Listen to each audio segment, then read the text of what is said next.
Ir kasgi čia?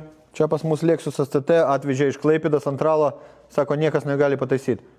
Mes tai bandysim.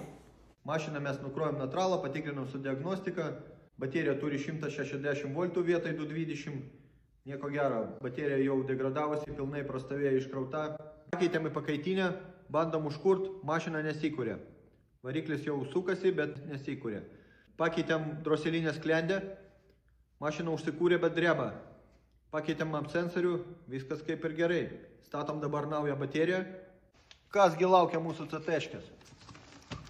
Agi nauja baterija, naujos generacijos. Atrodo va taip. Toj surinksim ir įstatysim automobilį. Baterija jau surinkta, kablį atsukom, jau važiuoja be kablio. Skambinam klientui ir atidavinėsim. 2 metai garantija, automobilis važiuoja, rytoj bus pakrautas atgal ant ralo ir važiuos į Klaipėdą.